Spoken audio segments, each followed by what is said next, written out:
Hello fidèles auditeurs et bon retour à cette série de lectures que nous avons entamée depuis un bon moment, dénommée la prière d'une épouse efficace, et nous parlons aujourd'hui de sa foi.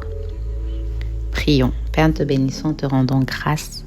Merci pour tout ce que tu permets, merci pour les cœurs connectés. Enseigne-nous et permets que nous puissions pratiquer ta parole pour ta gloire. Au nom de Jésus, Amen.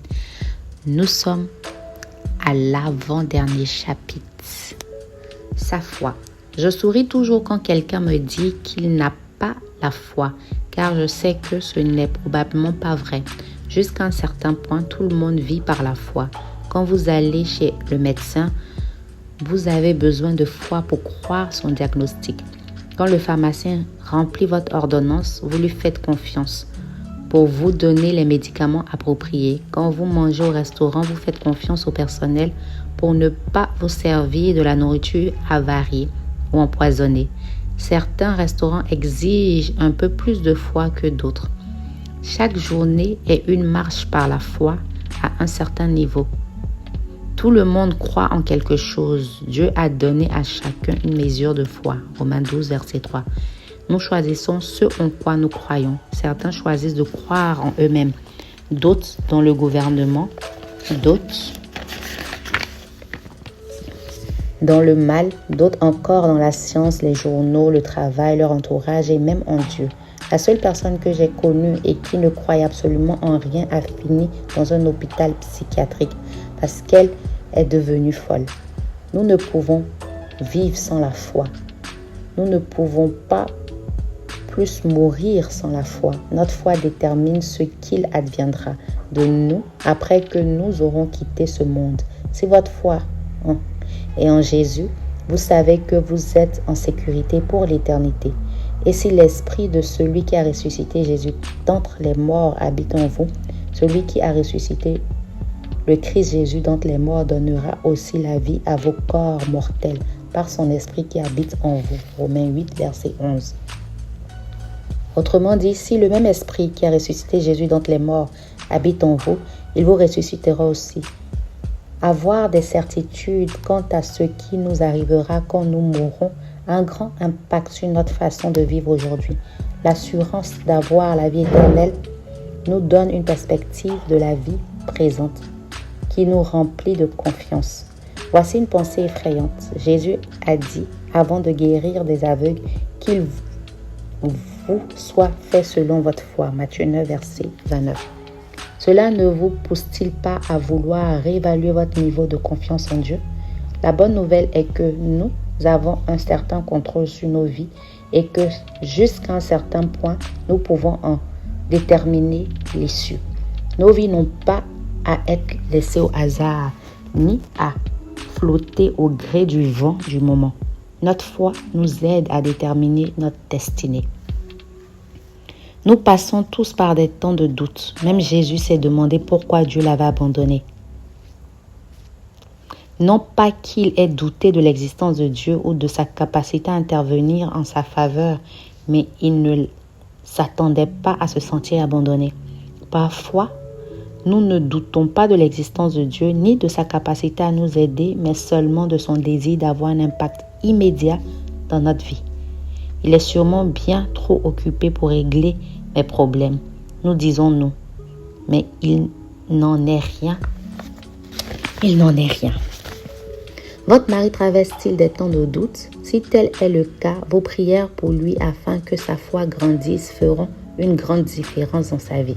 Même s'il ne connaît pas le Seigneur, vous pouvez prier pour que la foi naisse dans son cœur et vous attendre à voir son niveau de paix augmenter.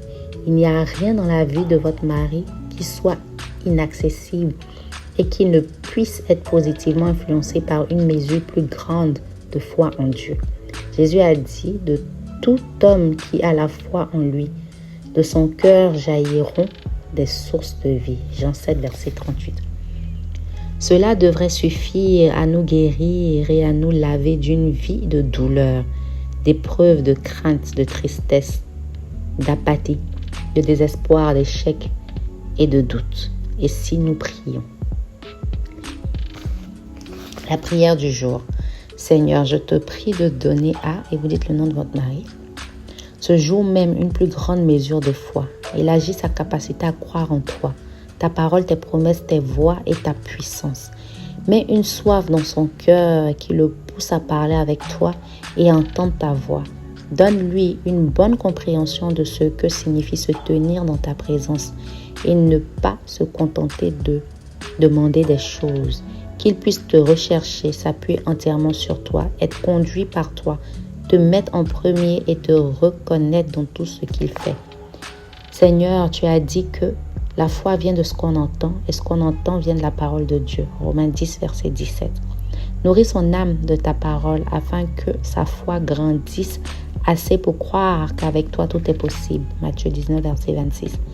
Accorde-lui cette certitude absolue que ce que tu as promis, tu l'accomplis. Romains 4, verset 21. Que sa foi soit son bouclier protecteur, qu'il puisse la mettre en action pour déplacer les montagnes de sa vie. Ta parole dit le juste vivra par la foi. Romains 1, 17. Je prie qu'il vive une vie remplie de foi comme tu l'as appelé à la vivre. Qu'il puisse affirmer avec une absolue certitude, oh combien est grande ta bonté, que tu tiens en réserve pour ceux qui te craignent, que tu exerces envers ceux qui se réfugient en toi. Psaume 31, verset 19. Amen. Quelques précieuses ressources. Jacques 1, 6 à 8. Qu'il la demande avec foi sans douter, car celui qui doute est semblable au flot de la mer que le vent agite et soulève. Qu'un tel homme ne pense pas qu'il recevra quelque chose du Seigneur. C'est un homme irrésolu, inconstant dans toutes ses voies. Romains 14, verset 23. Tout ce qui ne résulte pas de la foi est péché. Matthieu 17, 20. Si vous avez de la foi comme un grain de moutarde, vous direz à cette montagne, transporte-toi d'ici là, et elle se transportera. Rien ne vous sera impossible. Galates 2, 20. Je suis crucifié avec Christ, et ce n'est plus moi qui vis, c'est Christ qui vit en moi. Ma vie présente dans la chair, je la vis dans la foi au Fils de Dieu qui m'a aimé et qui s'est livré lui-même pour moi. Romains 5, verset 1. Étant donc justifiés par la foi, nous avons la paix avec Dieu par notre Seigneur Jésus-Christ. Ainsi prend fin le chapitre sur sa foi. Nous apprenons beaucoup. Je vous donne rendez-vous dans le dernier chapitre qui parlera de son avenir. C'est avec joie que je vous ai lu. Moi, c'est Souveraine. Shalom chez vous. N'hésitez pas à partager, à liker, à laisser des commentaires. Me dites comment vous aimez parce que j'ai hâte de vous lire. Que Dieu vous bénisse.